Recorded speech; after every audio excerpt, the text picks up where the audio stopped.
Namaste everyone, greetings from Vivekananda PU College. Today we are going to discuss about first chapter in biology, that is living world. Okay. What is biology? Biology is most beautiful subject. It is very easy to score and even very easy to understand the concept. Okay.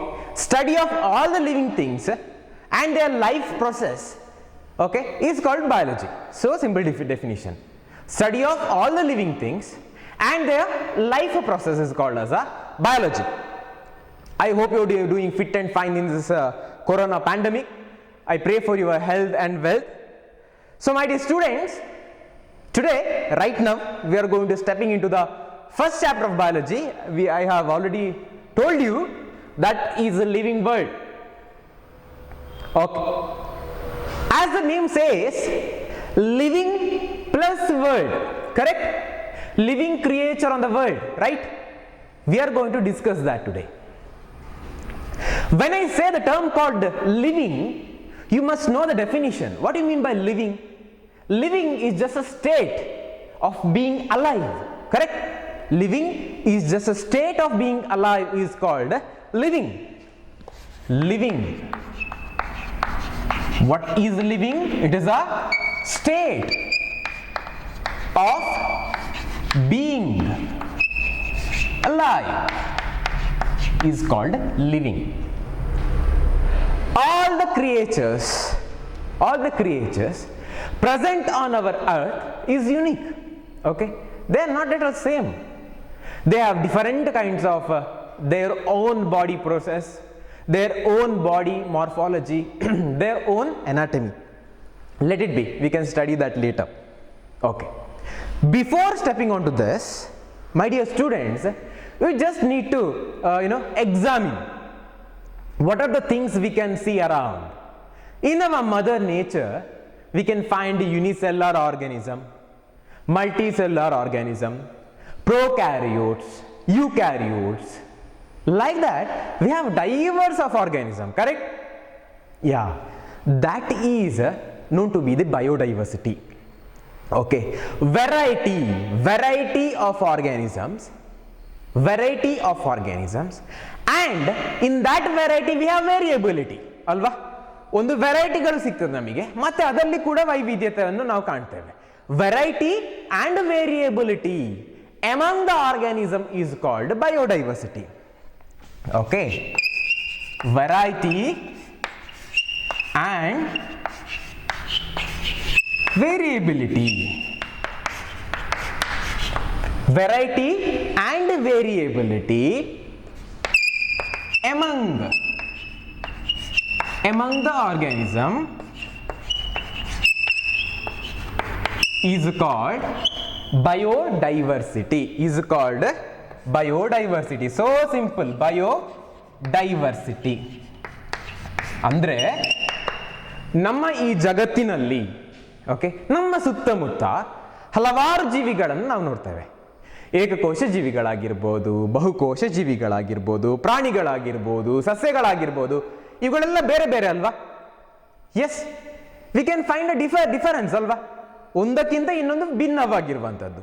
Okay, ಈ ಥರ ಭಿನ್ನ ಇರುವಂತಹ ಜೀವಿಗಳು, ಅದರಲ್ಲಿ ಕೂಡ ವೈವಿಧ್ಯತೆ, ವಿಭಿನ್ನತೆ ಇರುವಂತಹ ಅಂಶವನ್ನು ಕೂಡ ನಾವು ನೋಡ್ತೇವೆ. ಇವುಗಳನ್ನೇ ಬಯೋಡೈವರ್ಸಿಟಿ ಅಂತ ಕರೆಯುವುದು. Biodiversity can be defined as variety and variability among the organism. So simple. ಅದು biodiversity. ಈಗ ನಾವು ಆಲ್ರೆಡಿ ಹೇಳಿದ ಹಾಗೆ we can find unicellular organism, multicellular organism, plants, animals, all these things are around with us, correct? Okay, right now we are going to study that. Okay, how we are going to study, my dear students, when I say living, any organism is living ಅಂತ ನಾನು ಹೇಳಬೇಕಿದ್ರೆ they should possess some kind of a characteristics.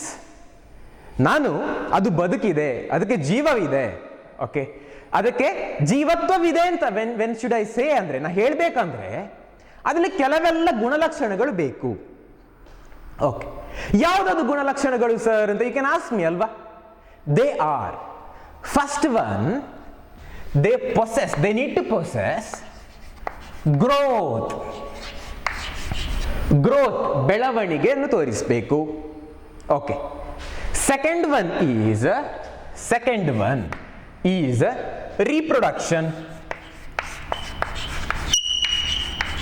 reproduction.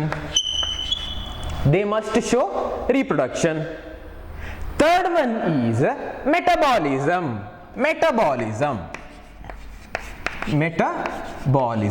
We can discuss this one by one, don't worry.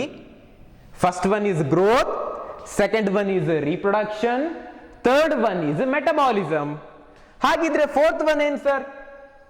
Fourth one is called cellular organization. We can discuss that, don't worry.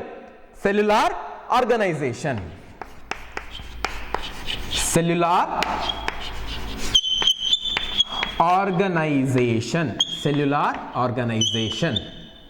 Sir, ಇಷ್ಟೇಯಾ? Only these four? No, ಇನ್ನೊಂದು ಬಾಕಿ ಇದೆ. What is that?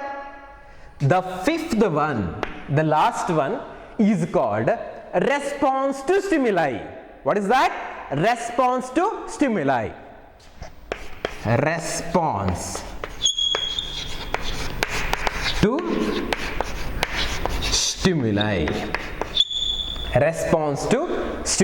My dear students, this is so simple. When I say the thing called a living, ಯಾವುದೋ ಒಂದು ಬದುಕಿದೆ ಅಂತ ನಾ ಹೇಳಬೇಕಿದ್ರೆ they should possess these characteristics. ಈ ಗುಣಲಕ್ಷಣಗಳನ್ನು ಅವು ಹೊಂದಿರಬೇಕು ಅಂತ ಅಷ್ಟೇ. ಯಾವ ಗುಣಲಕ್ಷಣಗಳು ಸರ್ ಅಂತ ನೀವು ಕೇಳಿದ್ರೆ, the first one is growth, second one is reproduction, third one is metabolism, fourth one is cellular, what is this? Organization, fifth one is response to stimuli. ಒಂದು ಬೆಳವಣಿಗೆಯನ್ನು ತೋರಿಸಬೇಕು. ಒಪ್ತೀರಾ? ಎಸ್, ಬೆಳವಣಿಗೆ. ಸೆಕೆಂಡ್ ಒನ್ ಸಂತಾನೋತ್ಪತ್ತಿಯನ್ನು ತೋರಿಸಬೇಕು, reproduction. Third one metabolism, they need to process, ಅವರಲ್ಲಿ ಚಯಾಪಚಯ ಕ್ರಿಯೆಗಳಾಗಿ ಆಗ್ತಾ ಇರಬೇಕು, ಮೆಟಬಾಲಿಸಮ್ ಅಂದ್ರೆ. ಫೋರ್ತ್ ಒನ್ ಸೆಲ್ಯುಲಾರ್ ಆರ್ಗನೈಸೇಷನ್, ಅಂಗಗಳಾಗಿರ್ಬೋದು, ಅಂಗಾಂಶಗಳಾಗಿರ್ಬೋದು, ಒಂದು ಜೀವಕೋಶದಿಂದ ಹಲವಾರು ಅಂಗಾಂಶಗಳನ್ನು ಹೊಂದಿರುವಂತ ರಚನೆಯನ್ನು ಅದು ಮಾಡಲ್ಪಟ್ಟಿರಬೇಕು. Fifth one is response to stimuli. Response to stimuli ಅಂದ್ರೆ ಏನು? ಪ್ರಚೋದನೆ ತಕ್ಕ ಪ್ರತಿಕ್ರಿಯೆ. ಯಾವುದೋ ಒಂದು ಬಂದು ನಿಮ್ಗೆ ಏನು ಟಚ್ ಆಯ್ತು, ನೀವು ಅದಕ್ಕೆ ತಕ್ಷಣ ರಿಯಾಕ್ಟ್ ಮಾಡ್ತೀರಲ್ವಾ, that is called as a response to stimuli. Growth, reproduction, metabolism, cellular organization and response to stimuli. These are the 5 things they need to possess. ಆಯ್ತಾ? ಆಮೇಲೆ ಕ್ಲಿಯರ್ ಮಕ್ಕಳೇ? Okay. Now we are going to discuss one by one. ಆರಾಮ್ಸೆ one by one discuss ಮಾಡ್ತಾ ಹೋಗುವ. As I told you, the thing called growth ಅಂತ ನಾನೇನು ಹೇಳಿದೆ,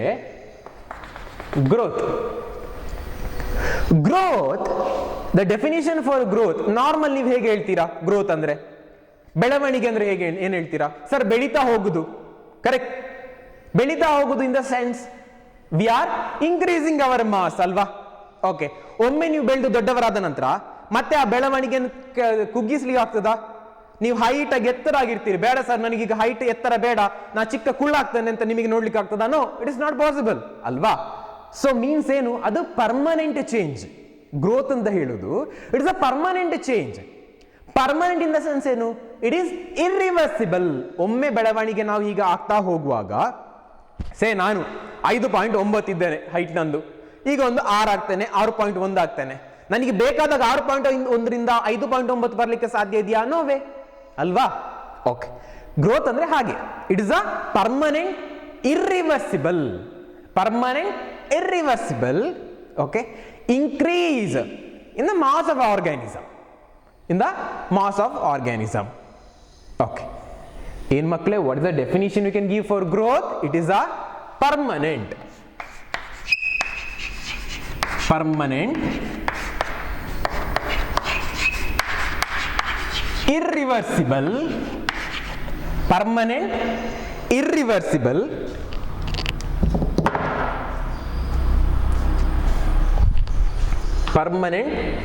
irreversible,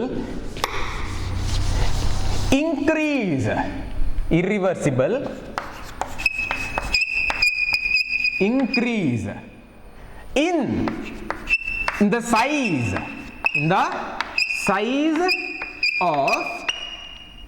of an organism, ಒಂದು ಜೀವಿಯಲ್ಲಿ ಅಷ್ಟೇ, an organism,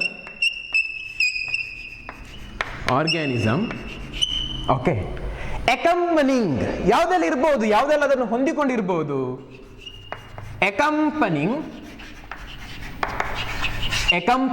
ಏನೆಲ್ಲ accompanying, maybe the increase in the dry weight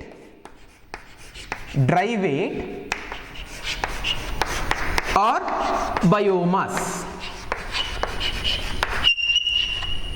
Increase in the dry weight or biomass. More technically ನಮ್ಮ ದೇಹದ ಬೆಳವಣಿಗೆಯನ್ನು ನಾವು ಈ ತರ ಡಿಫೈನ್ ಮಾಡ್ತೇವೆ. It is a permanent change, ಹೌದು. ಇರ್ರಿವರ್ಸಿಬಲ್, ಮತ್ತೆ ರಿವರ್ಸ್ ಮಾಡ್ಲಿಕ್ಕೆ ಆಗುದಿಲ್ಲ, ಹೌದು. ಇನ್ ದ ಇನ್ಕ್ರೀಸಿಂಗ್ ಆರ್ಡರ್, ಜಾಸ್ತಿ ಆಗ್ತಾ ಹೋಗುದು, ಕಮ್ಮಿ ಆಗ್ತಾ ಹೋಗುದಲ್ಲ, ಇನ್ಕ್ರೀಸಿಂಗ್ ಆರ್ಡರ್ ಯಾವ್ದ್ರಲ್ಲಿ, ಅದು ಕೂಡ ನಮ್ಮ ಬಯೋಮಾಸ್ ಆಗಿರ್ಬೋದು, ಡ್ರೈ ವೇಟ್ ಆಗಿರ್ಬೋದು, ಅಥವಾ ನಮ್ಮ ಬಾಡಿ ನೀರೆಲ್ಲ ತೆಗೆದ್ರೆ ಡ್ರೈ ವೇಟ್ ಆಗ್ತದೆ, ಇಲ್ಲಾಂದ್ರೆ ಬಯೋಮಾಸ್ ಕೂಡ ಆಗಿರ್ಬೋದು. ಅದನ್ನು ನಾವು ಏನಂತ ಕರಿತೇವೆ, we call this as a growth. Okay, there is something, ನಿಮ್ಮ ಟೆಕ್ಸ್ಟ್ ಬುಕ್ ಅಲ್ಲಿ they mentioned we have a twin character in the growth ಅಂತ. ಟ್ವಿನ್ ಕ್ಯಾರೆಕ್ಟರ್, ಗ್ರೋತ್ಗೆ ಟ್ವಿನ್ ಕ್ಯಾರೆಕ್ಟರ್ ಇದೆಯಂತೆ. ಅಂದ್ರೆ ಎರಡು ತರದಲ್ಲೂ ನಿಮಗೆ ಗ್ರೋತ್ ಅಂತ ಡಿಫೈನ್ ಮಾಡಬಹುದು, ಹೇಳ್ಬಹುದು.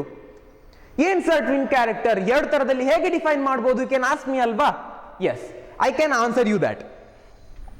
ಟ್ವಿನ್ ಕ್ಯಾರೆಕ್ಟರ್ ಆಫ್ ಗ್ರೋತ್ ಅಂದ್ರೆ, my dear students, the growth may be including in the increasing of your body size, ಆಯ್ತಾ, increasing in a body size or even increase in the number of organism. Okay, ಹೇಗೆ ಅಂದ್ರೆ, you take one organism, ನಾನೇ ಒಂದು organism, ನಾನು ಈಗ ಎತ್ತರಕ್ಕೆ ಬೆಳೀತಾ ಹೋಗ್ತಾನೆ, ಇದು ನನ್ನ ಗ್ರೋತ್, ಹೌದು. ಹಾಗೆಯೇ ನನ್ನ ತರ ಇರುವಂತಹ ಹಲವಾರು ಜೀವಿಗಳನ್ನು ಇಲ್ಲಿ ಉತ್ಪತ್ತಿ ಕೂಡ ಮಾಡ್ತಾ ಹೋಗ್ತಾನೆ, that is also called as a growth. ಅದನ್ನೇ ಇಲ್ಲಿ ಹೇಳ್ತಿರುವಂತದ್ದು, it is a twin character of growth. ಇಲ್ಲಿ ಎರಡು ಅಂಶಗಳು ಕೂಡ ಬಂತು, ನಾನು ಕೂಡ ಎತ್ತರ ಆಗ್ತಾ ಹೋಗ್ತಾನೆ, ಬೆಳವಣಿಗೆಯನ್ನು ತೋರಿಸ್ತಾ ಇರ್ತಾನೆ, ಅದರೊಟ್ಟಿಗೆ ಇನ್ನು ಹಲವಾರು ಜೀವಿಗಳು ನನ್ನ ತರವೇ ಇರುವುದು ಇಲ್ಲಿ ಉತ್ಪತ್ತಿ ಆಗ್ತಾ ಹೋಗ್ತದೆ. ಇಲ್ಲಿ ಎರಡು ಅಂಶಗಳು ಬಂತಲ್ವಾ, that is called as a twin character of growth. Okay, growth is a permanent, irreversible increase in the size, fine, and it shows a twin character. ಯಾವುದು twin character? ಒಂದು, we are increasing in our size, and ಇನ್ನೊಂದೇನು, ನಮ್ಮ ತರ ಇರುವಂತಹ ಹಲವಾರು ಜೀವಿಗಳನ್ನು ಉತ್ಪತ್ತಿ ಮಾಡುವಂತದ್ದು, even increase in the number of organism, that is called as a twin character of growth. Okay sir, growth ಅಂದ್ರೆ fine, how this growth actually is happening, ಹೇಗೆ growth ಆಗ್ತಿದೆ ನಿಜವಾಗಿಯೂ ಸಹ? Okay, this is so interesting my dear students. See, we have a cell, ಜೀವಕೋಶ ಅಂತ ನಿಮಗೆ ಗೊತ್ತು. ಈ ಜೀವಕೋಶ ಅಂಡಕೋಶ ವಿಭಜನೆ ಅಥವಾ ಸೆಲ್ ಡಿವಿಷನ್ ಅಂತ ಕರಿತೇವೆ. ಸೆಲ್ ಡಿವೈಡ್ ಆಗಿ it become mass of cells. Okay, ಬೆಳವಣಿಗೆ ಆಗಬೇಕಾದ ಜಾಗದಲ್ಲಿ, the area where there should be a growth, there need to be increase the size, ಅಲ್ಲಿ ಹೊಸ ಸೆಲ್ಗಳು ಉತ್ಪತ್ತಿ ಆಗ್ತಾ ನಾವು ಬೆಳವಣಿಗೆ ಆಗ್ತಾ ಹೋಗ್ತೇವೆ. The main responsibility hold in the case of your growth is a cell, complete it is cell. ಇದು multicellular organism ಅಲ್ಲಿ ಕೂಡ cell, even in the plants it is cell, even in animal it is cell. But there is a difference here. In the case of plants, the growth is happening in their all span of time. ಅವರ ಜೀವಿತಾವಧಿಯಲ್ಲಿ ಎಲ್ಲಾ time ಅಲ್ಲಿ ಕೂಡ growth ಆಗ್ತಾ ಹೋಗ್ತದೆ. Okay, in all span of time, all the time of survival.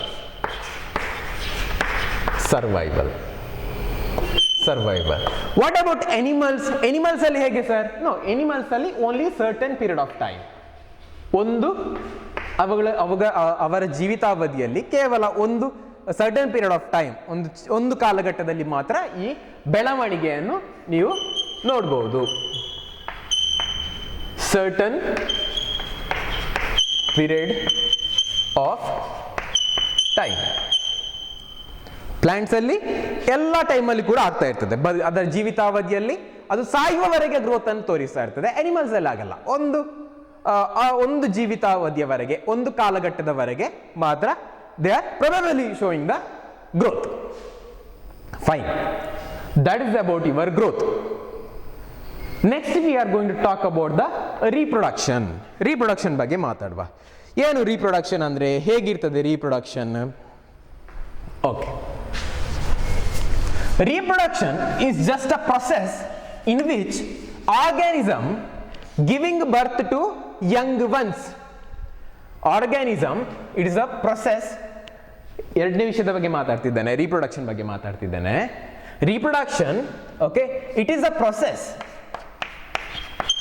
It is a process of giving birth, of giving birth, ಜನ್ಮ ಕೊಡುವಂಥದ್ದು. Birth ಯಾರಿಗೆ? To the young ones, to the young ones, to the young ones, young ones by the organism, by the organism. Organism ಅಂದ್ರೆ ಒಂದು ಜೀವಿ ತನ್ನ ಹಾಗೆ ಇರುವಂತಹ ಇನ್ನೊಂದು ಜೀವಿಗೆ ಜನ್ಮ ಕೊಡುವಂಥದ್ದು. That is called as a reproduction. How do you define reproduction, ಮಕ್ಕಳೇ? It is a process of giving birth to the young ones by the organism. By the organism. That is the proper definition for reproduction. Okay. If ಯಾವುದೋ ಒಂದು ಕ್ರಿಯೆ ಆಗ್ತಿದ್ರೆ there should be ಒಂದು motive, ಅದಕ್ಕೆ ಅದರದೇ ಆದ ಕಾರಣಗಳು ಬೇಕಲ್ವಾ? ಎಸ್. ಹಾಗಿದ್ರೆ ರೀಪ್ರೊಡಕ್ಷನ್ ಯಾಕೆ ಬೇಕು? ಒನ್, ಓಕೆ, ಯಾಕೆ ರೀಪ್ರೊಡಕ್ಷನ್ ಬೇಕು ಅಂದ್ರೆ, to maintain its a species community one generation to another generation, ಅಥವಾ ಅಕ್ರಾಸ್ ಜನರೇಷನ್. ಅಂದ್ರೆ ಇಲ್ಲಿ ಸೇ ಎಕ್ಸಾಂಪಲ್, ನಾವು ಮನುಷ್ಯರು ಇದ್ದೇವೆ, we are the human here, ನಾವೆಲ್ಲಿದ್ದೇವೆ. ಓಕೆ, ಈಗ ವಿ ಆರ್ ಪ್ರೊಸೆಸಿಂಗ್ ರೀಪ್ರೊಡಕ್ಷನ್. ಯಾಕೆ? ನಮ್ಮ ಹಾಗಿರುವಂತ ಇನ್ನೊಂದು ಜೀವಿಗೆ ನಾವು ಜನ್ಮ ಕೊಡ್ತೇವೆ. ಯಾಕೆ ಅಂದ್ರೆ ನಮ್ಮ ಈ ಕಮ್ಯುನಿಟಿ ನಾವು ಸತ್ತ ನಂತರ ಕೂಡ ಅದು ಕಂಟಿನ್ಯೂ ಆಗ್ತಾ ಹೋಗ್ಬೇಕು ಅಲ್ವಾ? ಈಗ ನಮ್ಮ ಜನರೇಷನ್ ಸತ್ತ ನಂತರ ನೆಕ್ಸ್ಟ್ ಜನರೇಷನ್ ಅಲ್ಲಿ ಹುಟ್ಟಿಕೊಳ್ಬೇಕು. ನಮ್ಮ ಸ್ಪೀಶೀಸ್ ಕಮ್ಯುನಿಟಿ ಅಲ್ಲಿ ಕಂಟಿನ್ಯೂಸ್ ಆಗಿ ಬರ್ತಾ ಇರಬೇಕು ಈ ಜಗತ್ತಿಗೆ. That is the reason to maintain the species community.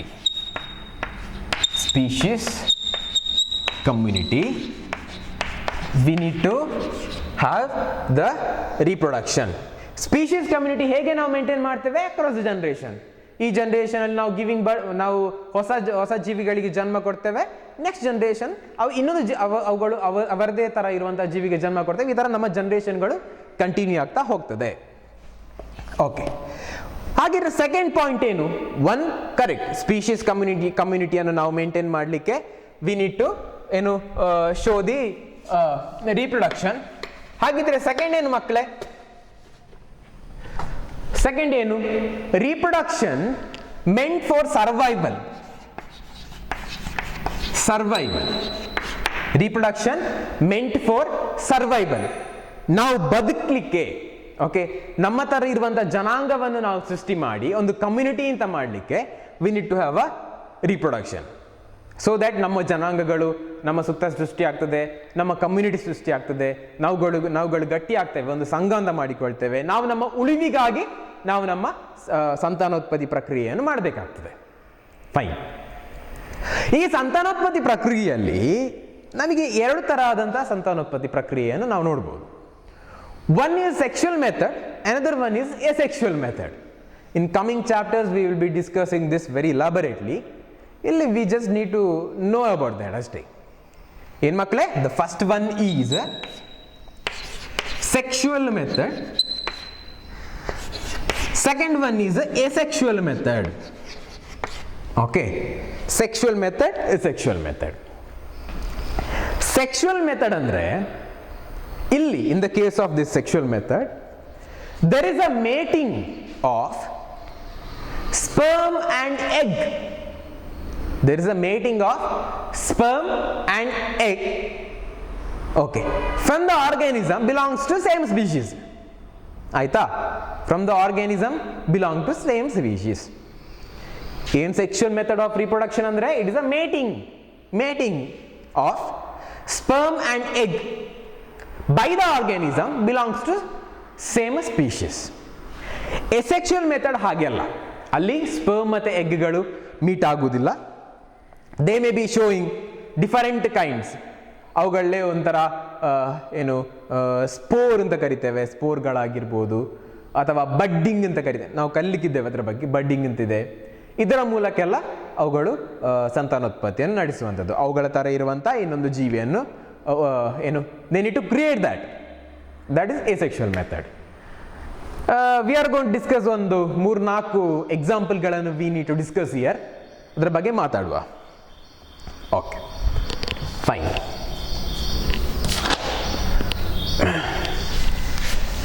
My dear students, I have already told you sexual method and asexual method of reproduction. Sexual method of reproduction ಬಗ್ಗೆ ಅಷ್ಟೇ ಮಾತಾಡಲಿಕ್ಕಿಲ್ಲ ನಾವಿಲ್ಲಿ. asexual method of reproduction ಒಂದು 4 example ಇದೆ, ಅದರ ಬಗ್ಗೆ ನಾವು ಇಲ್ಲಿ discuss ಮಾಡುವ. Okay, you may be aware about fungus ಅಲ್ವಾ? ಫಂಗಸ್ ಅನ್ನು ಕೇಳಿರ್ತೀರಿ. ಓಕೆ, ಅಣಬೆ ಅದನ್ನೆಲ್ಲ ನೋಡಿರ್ತೀರಿ. ಅಥವಾ ತುಂಬ ದಿನ ಆದ ನಂತರ ನಿಮ್ಮ ಟೇಬಲಲ್ಲಿ ಒಂದು ವೈಟ್ ಮೋಲ್ಡ್ ಥರ ಬಂದಿರ್ತದೆ. ಇದೆಲ್ಲ ಫಂಗಸ್ಗಳು. Okay, this fungus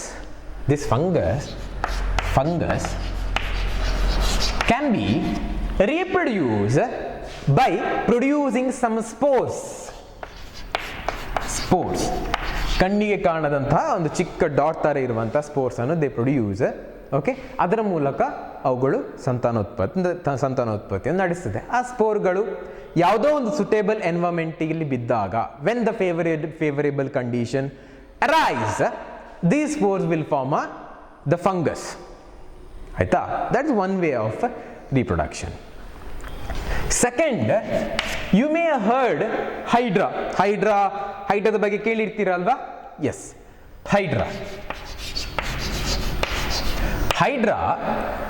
it is reproducing by showing budding.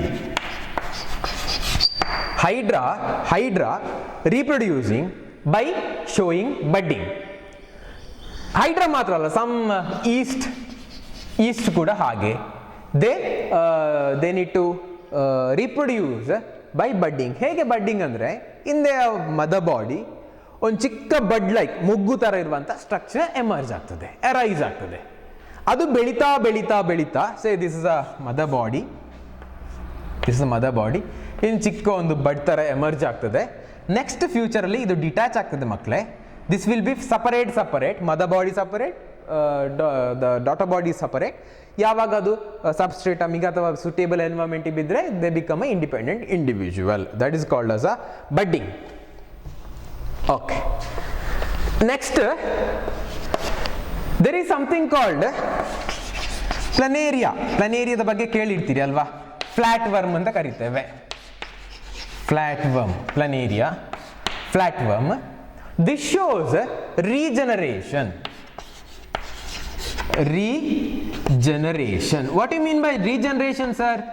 Regeneration ಅಂದ್ರೆ ಯಾವುದು ಅದರದ್ದು ಪಾರ್ಟ್ ಕಟ್ಟಾಗಿ ಬಿದ್ದರೆ, ಓಕೆ, ಕಟ್ಟಾದರೆ ಆ ಕಟ್ಟಾದ ಪಾರ್ಟಿಂದ ಹೋಲ್ ಬಾಡಿಯನ್ನು ಕ್ರಿಯೇಟ್ ಮಾಡುವಂಥ ಕೆಪಾಸಿಟಿ ಅಥವಾ ಪವರ್, ಅದನ್ನು ನಾವು ರೀಜನರೇಷನ್ ಅಂತ ಕರಿತೇವೆ. ಈ ಪ್ಲನೇರಿಯಾ ಅಂತ ಹೇಳುವಂಥ organism they need to possess that. Regeneration is shown by planaria. Okay, planaria. Okay, ಈಗ ಫಂಗಸ್ ಬಗ್ಗೆ ನೋಡಿ ಆಯಿತು, ಬಡ್ಡಿಂಗ್ ಬಗ್ಗೆ ನೋಡಿ ಆಯಿತು, ದೆನ್ ರೀಜನರೇಷನ್ ಬಗ್ಗೆ ಕೂಡ ನೋಡಿ ಆಯಿತು. ಕೆಲವೆಲ್ಲ organisms okay, such as some algae ಆಗಿರ್ಬೋದು, ಅಥವಾ ಈವನ್ ಕೆಲವು ಮೈಕ್ರೋ ಆರ್ಗ್ಯಾನಿಸಮ್ಸ್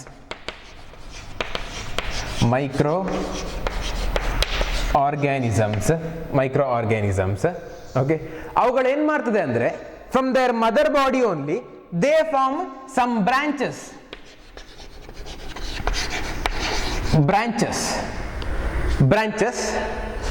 ಮೋರ್ ಸ್ಪೆಸಿಫಿಕಲಿ ನಾನು ಹೇಳಬೇಕಿದ್ರೆ, ಮಾಸಸ್ಗಳಲ್ಲಿ, ಮಾಸ್ ಅಂತ ಹೇಳುವಂಥ ಜನರೇಷನ್ ನಾವು ಕಲೀಲಿಕ್ಕಿದ್ದೇವೆ, ಅವುಗಳಲ್ಲೆಲ್ಲ ಕೆಲವು ಬ್ರಾಂಚ್ಗಳು ಬರ್ತದೆ. ಆ ಬ್ರಾಂಚಿಂದ ನ್ಯೂ ಇಂಡಿಪೆಂಡೆಂಟ್ ಇಂಡಿವಿಜುವಲ್ ಹುಟ್ಟಿಕೊಳ್ತದೆ. Independent individual they need to form. ಅವುಗಳನ್ನೇ we call as a fragmentation.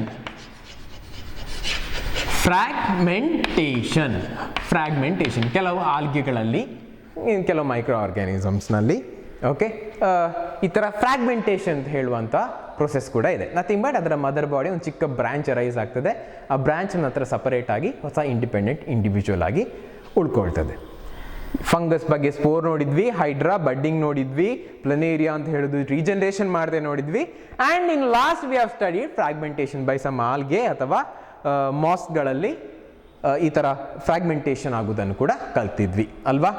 ಇಲ್ಲಿಗೆ ನಮ್ಮ ರೀಪ್ರೊಡಕ್ಷನ್ ಆಯಿತು. Next is very interesting, that is metabolism. Okay, ಅದರ ಬಗ್ಗೆ ಈಗ ಕಲಿಯುವ. I already told you my dear students, ಈ ಮೆಟಬಾಲಿಸಮ್ ಅಂದರೆ ಚಯಾಪಚಯ ಕ್ರಿಯೆಗಳು ಅಂತ ಅಲ್ವಾ. ಮೆಟಬಾಲಿಸಮ್ ಈಸ್ ಅ ಚಯಾಪಚಯ ಕ್ರಿಯೆಗಳು ಅಂತ ಹೇಳಿದ್ದೇನೆ. ಹಾಗಿದ್ರೆ ಏನು sir metabolism more technically? Metabolism is so simple my dear students. It is all the set of reaction happening in our body is called metabolism. Or more technically ನಾನು ಹೇಳಬೇಕಿದ್ರೆ, all the set of reaction happening in any organism, ಯಾವುದೇ ಜೀವಿಯಲ್ಲಿ ಅದರ ದೇಹದಲ್ಲಿ ಆಗ್ತಾ ಇರುವಂಥ ಎಲ್ಲ ಥರದ ಕ್ರಿಯೆಗಳು, ಅದನ್ನೇ ನಾವು ಮೆಟಬಾಲಿಸಮ್ ಅಂತ ಕರಿತೇವೆ. all the set of reaction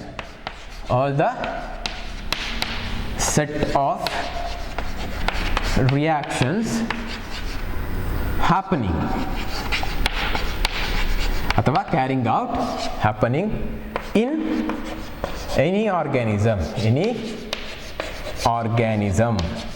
is called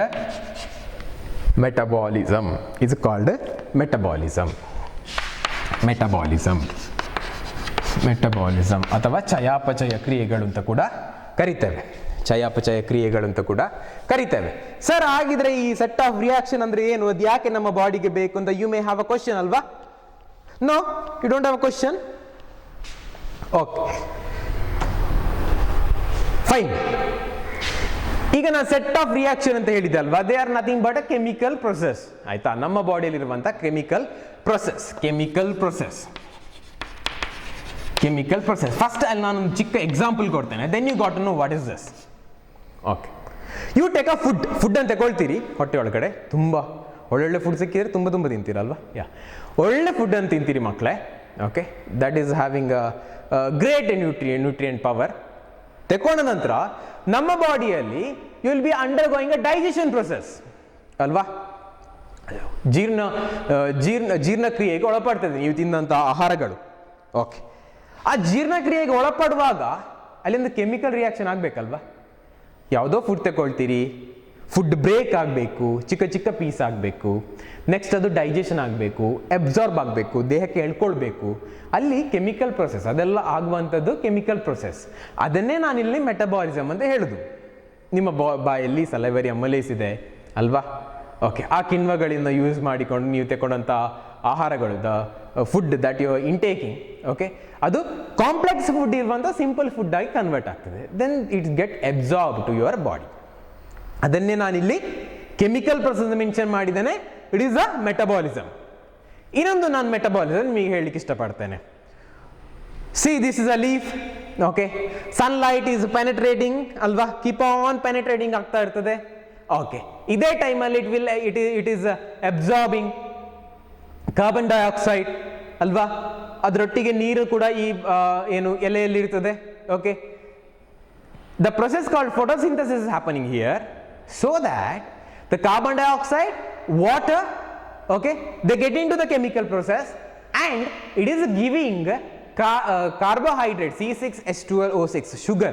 In the form of sugar they are obtaining carbohydrate, okay, because of this process alva. Neeru, carbon dioxide, they will be undergoing reactions in the presence of chlorophyll ಅಥವಾ ಪತ್ರಹರಿತು ಅಂತ ಕರಿತೇವೆ. ಇದೆಲ್ಲ ಆಗುದು ಎಲೆಯಲ್ಲಿ. Okay, ಪತ್ರಹರಿತು. In the presence of sunlight they will be forming carbohydrate. Yes, okay, ಆ carbohydrate is a food, correct? ಅದು ಕೂಡ ಒಂದು ಮೆಟಬಾಲಿಕ್ ಆಕ್ಟಿವಿಟಿ. ನಾವು 2 ಎಕ್ಸಾಂಪಲ್ ನೋಡಿದ್ವಿ ಮಕ್ಕಳೇ. One is a production of food in the case of a plant, ಇನ್ನೊಂದು the conversion of complex food into simple inside our body, that is called as a digestion. Photosynthesis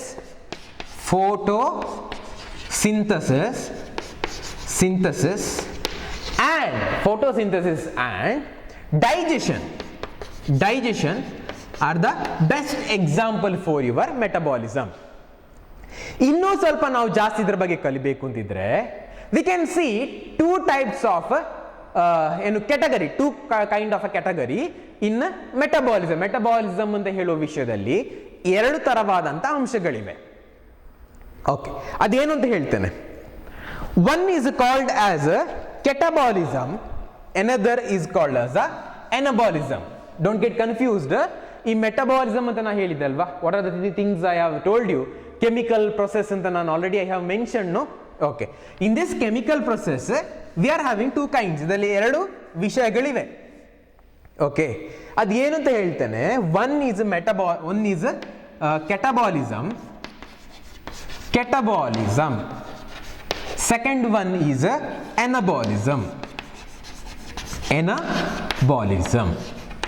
Name says itself alva, catabolism nothing but cutting down, breaking.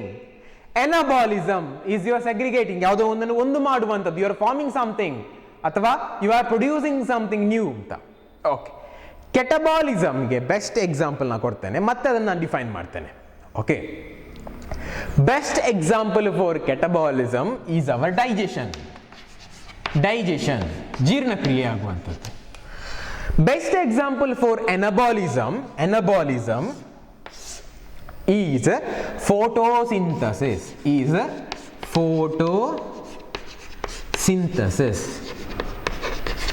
ಹಾಗಿದ್ರೆ sir photosynthesis ನೀವು already metabolism ಅಲ್ಲಿ ಹೇಳಿದ್ದೀರಿ sir, already I told you the digestion comes and metabolism, then you are giving example here, how this possible sir? And you may have a question. No, yes, the answer is when I add catabolism and anabolism, I get metabolism.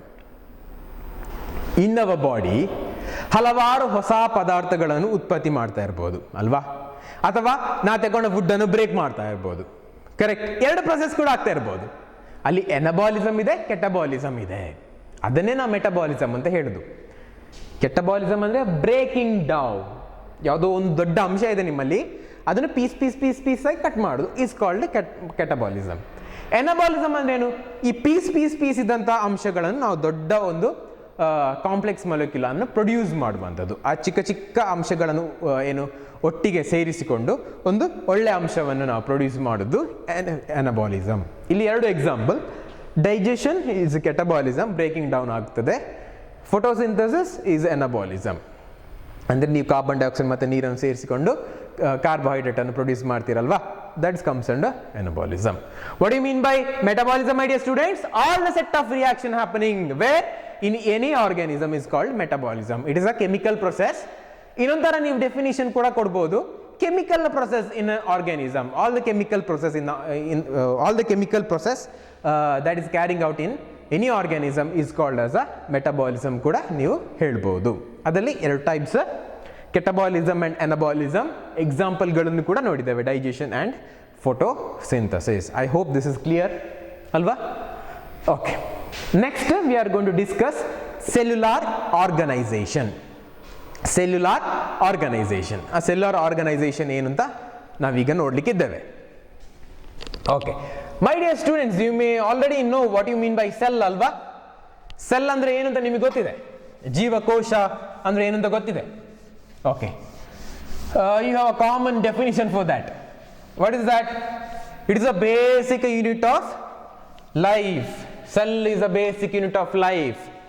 ಅದರಿಂದವೇ ನಮ್ಮಲ್ಲಿ ಜೀವತ್ವ ಇರುವಂಥದ್ದು. You may have that ಅಲ್ವಾ? Okay, cellular organization.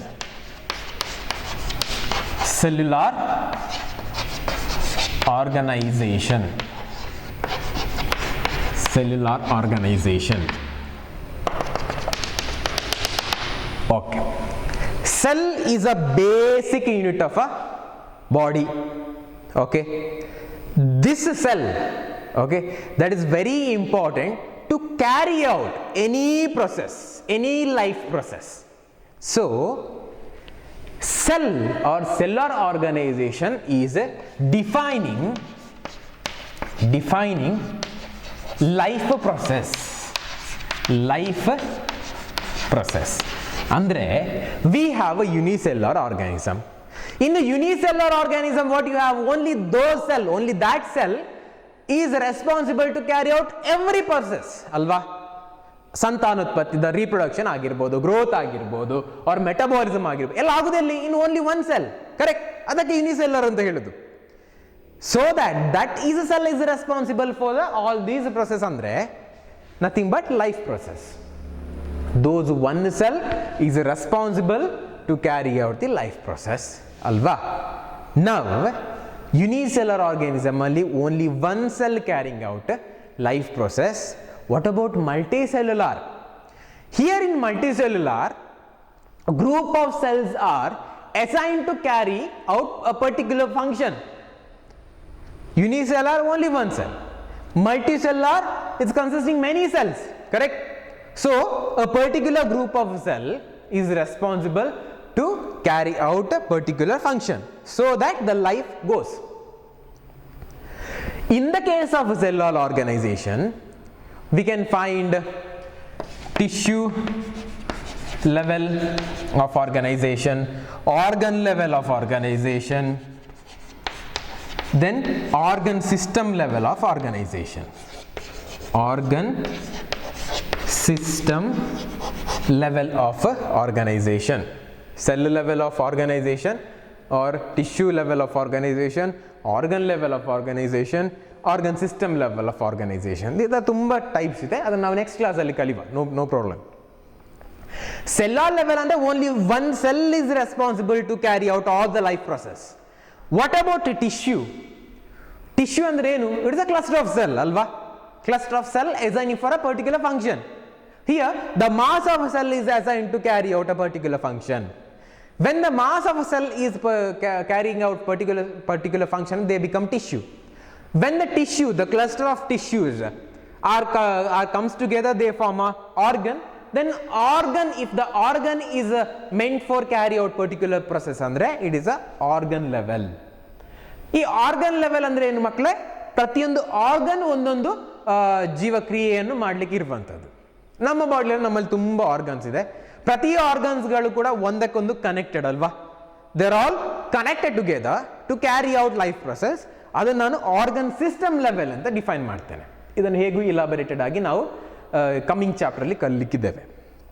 Okay, here you mean to know only this cellular level of organization. ಅಂದರೆ cell is responsible to carry out the life process ಅಷ್ಟೇ. Cell is responsible. Cell, it has a potential to carry out the life process. Okay. Unicellular are only one cell carrying out growth, reproduction, metabolism, etc. Fine. In the case of a multicellular, many cells are, okay, they become a cluster, they form tissue, they become organ, then into organ system. Andre halavar cells galu seri ee process annu ಮಾಡ್ತಾ ಇರ್ತವೆ. That is about your cellular level of organization, cellular level of organization. Fifth one we are going to discuss is a response to stimuli. Okay, ನಮಗೇನೋ ತಾಗಿದೆ, ನಾವು ಅದಕ್ಕೆ ತಕ್ಷಣ reply ಕೊಡ್ತೇವೆ, ಪ್ರತಿಕ್ರಿಯೆ ಕೊಟ್ಟು ಬಿಡ್ತೇವೆ. That is very interesting, ಆಯ್ತಾ? We are going to discuss that. Wait, response to stimuli. Response to stimuli. Okay, fine. That is very interesting ಮಕ್ಕಳೇ. Response to stimuli. Response to stimuli. Stimuli. What is this response to stimuli? ನಾನಿಲ್ಲಿ ನಿಂತಿದ್ದೇನೆ, ಈಗ sudden ಆಗಿ ಒಂದು ಹಾವು ಬರ್ತಾ ಇದೆ. ನಾನೇನ್ ಮಾಡ್ತೇನೆ? ಐ ಶುಡ್ ಜಂಪ್, ಅಲ್ವಾ? ಆ ಕಡೆಯಿಂದ ಇಲ್ಲಿಗೆ ಜಂಪ್ ಮಾಡ್ತೇನೆ. ವೈ? ಯಾರಾದ್ರು ಹೇಳಿದ್ರು ನನಗೆ ಜಂಪ್ ಮಾಡಿ, ಸುಪ್ರಿ ಜಂಪ್ ಮಾಡಿ ಇಲ್ಲಿಂದ ಆ ಕಡೆ ಅಂತ? ನೋ. ಓಕೆ, ಏನೋ ಒಂದು ಅಪಾಯ ಬರ್ತಿದೆ ಅಂತ ನನಗೆ ಗೊತ್ತಾಗ್ತಿದೆ, ಅಲ್ವಾ? ಆ ಅಪಾಯಕ್ಕೆ ತಕ್ಕ ಹಾಗೆ ನಾನು ಬಿಹೇವ್ ಮಾಡ್ತೇನೆ. ಅಥವಾ ಯು ಟೇಕ್ ಒಂದು ಫ್ಲವರ್ ಇದೆ ಇಲ್ಲಿ. ಓಕೆ, ಈಗ ಮೇಲ್ಗಡೆ ಸನ್ ಇದ್ದಾನೆ. ಓಕೆ, ಈ ಫ್ಲವರ್ ಅರಳೋದಕ್ಕೂ ಸನ್ನಿಗೂ ಏನೋ ಸಂಬಂಧ ಇದೆ. ಓಕೆ, ಎಷ್ಟು ಸೂರ್ಯನ ಬೆಳಕು ನಿಮಗೆ ಸಿಗ್ತಾ ಇದೆ ಅಷ್ಟು ನಿಮ್ಮ ಫ್ಲವರ್ಗಳು ಬೇಕಾದಷ್ಟು ಯುಟಿಲೈಸ್ ಮಾಡ್ತದೆ, ಅದಕ್ಕೆ ಬೇಕಾದ ಹಾಗೆ ಅದು ಅರಳಿಕೊಂಡು ಕೂತ್ಕೊಳ್ತವೆ. ಅಥವಾ ನೀವು ನೋಡಿರ್ಬೋದು ಈ ಕೆಲವು ಫಂಗಸ್ಗಳೆಲ್ಲ in the rainy season, okay, it use to have a fruiting body. ಅದು ಫಂಗಸ್ಗಳು ಎದ್ದು ಅಣಬೆಗಳು ನಿಮಗೆ ಕಾಣಿಸುತ್ತದೆ ಮಳೆಗಾಲದಲ್ಲಿ. ಯಾಕೆ? Because it is a favourable environment. Correct. Okay, ಇನ್ನು ಕೆಲವು ಸೀಸನಲ್ಲಿ the plant use to shed their leaf ಅಲ್ವಾ, ಅದರ ಲೀವ್ಸ್ಗಳನ್ನು ಬೀಳಿಸಿ ಬಿಡ್ತದೆ. ಯಾಕೆ? ಅದು ಆ ಟೆಂಪರೇಚರ್ಗೆ ಅದು ಹೊಂದಿಕೊಳ್ಬೇಕಾದದ್ದು. ಅಂದರೆ ನಮ್ಮ ಬಾಡಿ, ಪ್ಲಾಂಟ್ಸ್ ಆಗಿರಲಿ, ಎನಿಮಲ್ ಆಗಿರಲಿ, whether it is unicellular, multicellular, anything, we are keep on exchanging. What we are exchanging? We are ನಾವು ಏನು ನಮ್ಮ ರಿಯಾಕ್ಷನ್ಗಳನ್ನು ಎಕ್ಸ್ಚೇಂಜ್ ಮಾಡ್ತಾ ಇರ್ತೇವೆ ಈ ಎನ್ವೈರನ್ಮೆಂಟ್ ಜೊತೆ. Okay, we are keep on reacting to the environment. ಒಳ್ಳೆ ಗಾಳಿ ಬಂದರೆ we feel very happy. Correct. That is also our response. Okay, ಅಥವಾ ಏನು ತುಂಬ ಸೆಕೆ ಆದರೆ ಅಥವಾ ಮಳೆ ಬಂದರೆ ನಾವೆಲ್ಲ ನಮ್ಮನ್ನು ಪ್ರೊಟೆಕ್ಟ್ ಮಾಡಲಿಕ್ಕೆ ನೋಡಿಕೊಳ್ತೇವೆ. It's also response. Okay, we are keep on responding to our environment. ನಮ್ಮ ಸುತ್ತಮುತ್ತಲಿರುವಂಥ ಪರಿಸರಕ್ಕೆ ನಾವು ಇಂಟರಾಕ್ಟ್ ಮಾಡ್ತಾ ಇರ್ತೇವೆ in our own way. In our own way. That comes under response to stimulus. Response to stimulus. Okay. ಈ response to stimulus ಯಾಕೆ ಬೇಕು? Why we need to have a response to stimulus? Why ಇದು ಯಾಕೆ ಬೇಕು ನಮ್ಮ ಬಾಡಿಗೆ? What are the ಏನು significance of this? ಇದಿಲ್ಲದಿದ್ರೆ ನಮಗೆ ಬದುಕಲಿಕ್ಕೆ ಆಗುದಿಲ್ವಾ? ಅಥವಾ ಬೇಕೇ ಬೇಕಾ? Yes, we need this.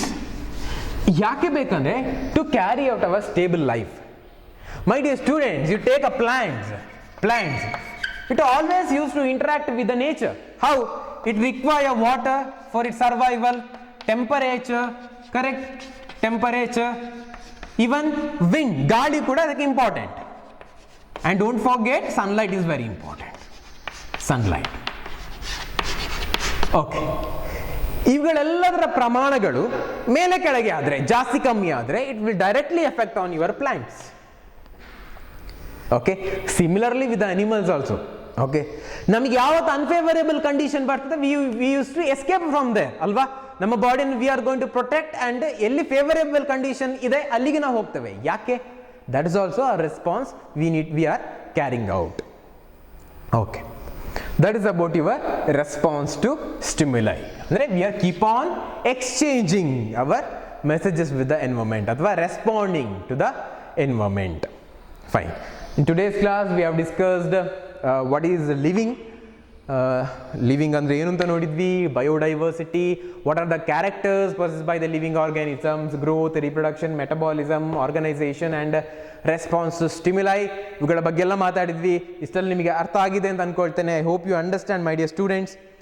Fine. And ಇದರ ಕಂಟಿನ್ಯೂಡ್ ಪಾರ್ಟನ್ನು we are going to discuss in a next class. Okay, have a nice day. Thank you for your patient listening. Okay, we will meet you in next class. Thank you so much.